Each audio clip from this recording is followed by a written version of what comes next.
কিছু পাখি সেই দোলনাটা কেটে দেয়। দোলনা কাটার সাথে সাথেই নিনি বাঁ দিকে অজ্ঞান হয়ে পড়ে যায়। তখন ডাইনি পাখি নিনির শরীর ছেড়ে বেরিয়ে আসে। কে আমার সাথে এই রকম করার সাহস করলো? শিমুলতলির জঙ্গলে একটা অনেক পুরনো বট গাছ ছিল। সেই গাছে একটি সুন্দর দোলনা টাঙানো ছিল, কিন্তু সেই দোলনায় কেউই বসতে সাহস পেত না। কোনো বাচ্চা পাখিও সেই দোলনার কাছে যেতে সাহস করত না, কেননা সেই দোলনাতে কোনো ডাইনি গাছের বাসা ছিল। দোলনাটি নিজে থেকেই সব সময় দুলতে থাকত। সেই গাছের সামনের গাছেই টুন্না ও টুনিয়া তাদের নতুন সংসার শুরু করে। একদিন রাতে যখন টুন্না আর তার স্ত্রী টুনিয়া ঘুমোচ্ছিল, তখন মাঝরাতে ওই বট গাছ থেকে এক কান্নার আওয়াজ ভেসে আসতে শুরু করলো। সেই শব্দে টুন্নার ঘুম ভেঙে যায়। কান্নার শব্দ শুনে টুন্না ভয় পেয়ে যায়। আরে এত রাতে কোন পাখির কান্নার শব্দ? এটা তো বট গাছের ওই দিক থেকে আসছে। ওরে বাবা, কোনো ডাইনি পাখি নয় তো?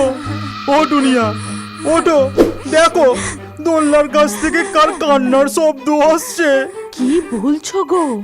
দোলনার কাছ থেকে? হে ভগবান! তুমি ভয় পেও না, আমি দেখছি ব্যাপারটা কি। এই কথা বলে টুন্না জানলা দিয়ে বাইরে দেখে। বাইরের দিকে দেখার পরেই সে ভয় কাঁপতে থাকে।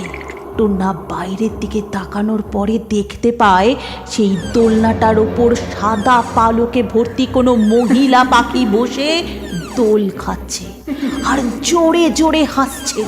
টুনিয়া, এই দিকে এসে দেখো তো, এই পাখিটি কে? আগে তো কখনো দেখিনি। টুন্নার কথা শুনে টুনিয়া তাড়াতাড়ি সেই জানলার কাছে আসে এবং বাইরের দিকে দেখে। আরে হ্যাঁ গো, সত্যি এটা কে? হ্যাঁ গো, এটা সেই ডাইনি পাখিটা নয় তো, যাকে দেখা যায় না কিন্তু দোলনায় দোলে? আরে কি আজে বাজে কথা বলছো? এই পাখিকে দেখে তোমার ডাইনি পাখি মনে হচ্ছে? তাহলে এত রাতে বাইরের কোনো পাখি এসে দোলনায় কেন দুলবে? দাঁড়াও, আমি বাইরে গিয়ে দেখছি। আরে আরে দাঁড়াও, তোমার মাথাটা খারাপ হয়ে গেছে না কি? কি প্রয়োজন এখন বাইরে যাবার? ওটা যদি সত্যি ডাইনি পাখি হয় তাহলে? ঠিক তখনই ওই পাখি তাদের চোখের সামনে থেকে উধাও হয়ে যায়। আর এটা দেখার পর তারা দুজনেই ভয় কাঁপতে থাকে। এই এই পাখিটা তো গায়েব হয়ে গেল গো। দেখেছো, আমার ধারণাটা একেবারে ঠিক, ওটা ডাইনি পাখি ছিল। তুমি ঠিকই বলেছিলে, এতদিন তো দোলনা নিজে নিজেই দুলতো, এখন তো ডাইনি পাখিও দেখা যাচ্ছে। আমার মনে হচ্ছে তাড়াতাড়ি আমাদের এই বাসা ছাড়তে হবে, এখানে থাকা খুবই বিপজ্জনক। পরের দিন সকালবেলা টুনিয়ার ভাই থিও আর তার স্ত্রী নিনি দিদি জামাইবাবুর সাথে দেখা করতে আসে। ও দিদি, দিদি কোথায় গো? বাইরে এসো একবার। আরে থিও, এতদিন পরে দিদিকে মনে পড়লো? ভালো হয়েছে তোরা এসেছিস, আমারও তোদের জন্য খুব মন খারাপ করছিল। সবাই মিলে খুব আনন্দের সাথে সারাটা দিন কাটায়। তারপর রাত হয়ে যায়। থিও, তোদের দুজনের বিছানা আমি এই ঘরে করে দিয়েছি, আর যদি কিছু প্রয়োজন হয় আমরা পাশের ঘরেই আছি, ঠিক আছে? এবার ঘুমিয়ে পড়। এই কথা বলে টুন্না আর টুনিয়া শুতে চলে যায়। থিও ঘুমানোর জন্য সেই দিকেই এগোচ্ছিল। তখন নিনি জানলার বাইরে সেই দোলনাটিকে দেখতে পায়। দোলনা ছিল নিনির খুব পছন্দের, আর তাদের বাসায় কোনো দোলনাও ছিল না। কি গো, দেখো না বাইরে একটা দোলনা রয়েছে। ইস, সারাদিনে একবারও আমি দেখতে পেলাম না। চলো না গো, একটু দোল খেয়ে আসি। কি মুশকিলে পড়লাম, এত রাতে দোলনা চড়তে বাইরে যাবে? শোনো না, খুব ঘুম পাচ্ছে, আর ছেড়ে দাও, কাল সকালে চড়বে, যত মন চায় চড়বে।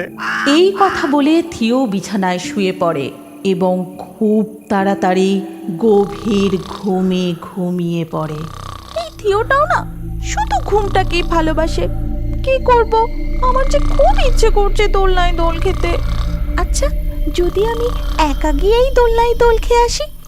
এই কথা বলে নিনি দরজা খুলে বাইরে বেরিয়ে পড়ে এবং দোলনার কাছে পৌঁছে যায়। দোলনাটা তো খুবই মজবুত মনে হচ্ছে, দোল খেতে খুব মজা হবে। নিনি দোলনার উপর বসে পড়ে এবং জোরে জোরে দুলতে থাকে। আর এইভাবে কিছুক্ষণ দোল খাবার পর খুব মজা হলো, কিন্তু এবার যেতে হবে। যদি থিওর ঘুম ভেঙে যায় আর দেখতে পাই যে আমি ঘরে নেই, তাহলে ও খুব রেগে যাবে। এই কথা ভেবে নিনি দোলনা থেকে নামতে যায়, কিন্তু সে নামতে পারে না। সে উপলব্ধি করে কেউ যেন তাকে জোর করে ধরে রেখেছে। এবার নিনি খুব ভয় পেয়ে যায়। আরে এটা কি হচ্ছে? আমি নামতে পারছি না কেন? কে কে আছে এখানে? আমাকে এভাবে কে ধরে রেখেছে? নিনি ভীষণ ভয় পেয়ে যায়। সে এদিকে ওদিকে দেখতে থাকে, কিন্তু ও কিছুই দেখতে পায় না। আমি এবার কি করে নামবো? হে ভগবান, আমাকে রক্ষা করো, বাঁচাও। দিদি, থিও, আমাকে সাহায্য করো। থিও, বাঁচাও আমাকে। নিনির গলার আওয়াজ শুনে থিও, টুন্না আর টুনিয়ার ঘুম ভেঙে যায়। টুনিয়া খুব তাড়াতাড়ি নিজের ভাইয়ের কাছে আসে। এটা তো নিনির আওয়াজ ছিল, কি হয়েছে ওর? ও কোথায়? আর জানি না দিদি, আমি তো ওর আওয়াজ পেয়ে ঘুম থেকে উঠলাম। টুন্না জানলা দিয়ে বাইরের দিকটা দেখতে গিয়ে দেখে যে অজ্ঞান হয়ে মাটিতে পড়ে আছে নিনি। ওই দেখো, নিনি দোলনার সামনে পড়ে আছে। হে ভগবান, এ কি অনর্থ হয়ে গেল! সর্বনাশ! নিনি ওখানে কি করতে গিয়েছিল? তিনজনে খুব তাড়াতাড়ি দোলনার সামনে আসে। আর নিনি দোলনা চড়ার জন্য জেদ করছিল, আমি শুনিনি। ও তাই একাই চলে এসেছে, কিন্তু অজ্ঞান হয়ে গেছে কেন? তোকে আর কি বলবো ভাই, কিন্তু নিনির ওই দোলনার কাছে আসা উচিত হয়নি। ও খুব ভুল করে ফেলেছে। থিও, ওর এবার জ্ঞান ফেরা।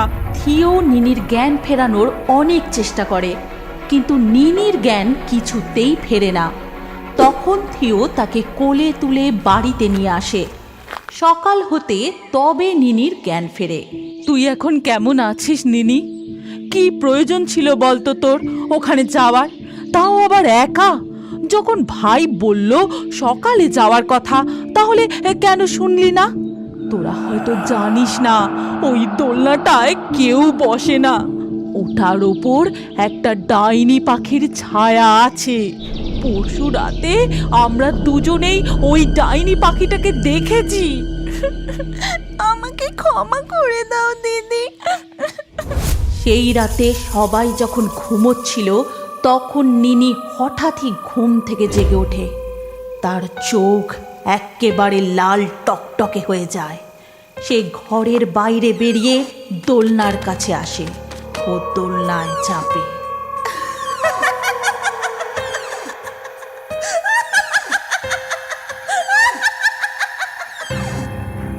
নিনির এই ভয়ঙ্কর হাসি শুনে থিও এবং বাকি সকলের ঘুম ভেঙে যায়। টুন্না এবং টুনিয়া দৌড়ে থিওর কাছে আসে এবং নিনিকে সেখানে দেখতে না পেয়ে ভয় পেয়ে যায়। ভাই, নিনি কোথায়? ও আবার ওই দোলনাটায় গিয়ে বসেছে। এরপরে তারা তিনজনে জানলা দিয়ে বাইরে দেখতে পায় নিনি দোলনায় বসে দোল খাচ্ছে। আচ্ছা থিও, তোর বউয়ের এত বুদ্ধি কম কেন রে? আবার এত রাতে ওই দোলনায় গিয়ে বসে পড়েছে। ওকে সামলে রাখতে পারিস না?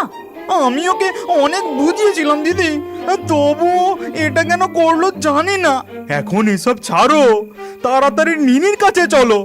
আমার তো ভয় করছে কোনো অঘটন না ঘটে যায়। তখন তারা তিনজনে তাড়াতাড়ি করে দোলনার কাছে আসে। ও নিনি, তোমাকে তো বোঝালাম যে দোলনার কাছে এসো না, এবার দোলনা থেকে নামো। কিন্তু নিনি থিওর কোনো কথাই শোনে না আর জোরে জোরে হাসতে থাকে।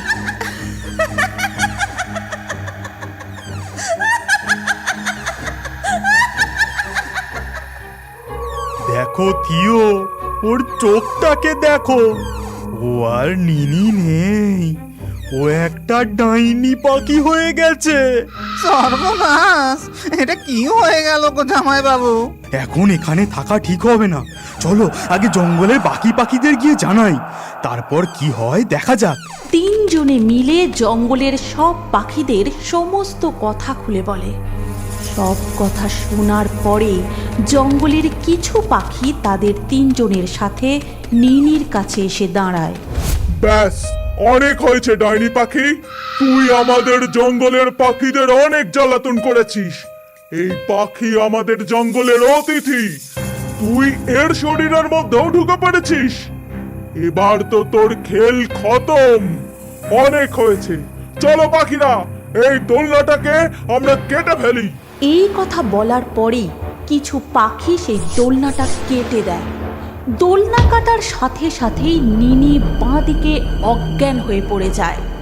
তখন ডাইনি পাখি নিনির শরীর ছেড়ে বেরিয়ে আসে। কে আমার সাথে এই রকম করার সাহস করলো?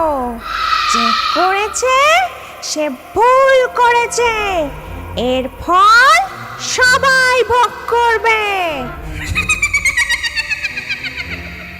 আরে তাড়াতাড়ি এই দোলনাটায় আগুন লাগিয়ে দাও। হতে পারে এই দোলনাটা পুড়ে গেলে ডাইনি পাখিটাও মরে যাবে। ঠিক তখনই একটি পাখি দোলনাটায় আগুন লাগিয়ে দেয় এবং দোলনার সাথে সাথে সেই ডাইনি পাখির গায়েও আগুন লেগে যায়। আমি ছাড়বো না। আহ, জ্বলে গেল রে। আহ, আমি ফিরে আসবই, কিছুতেই ছাড়বো না। আহ!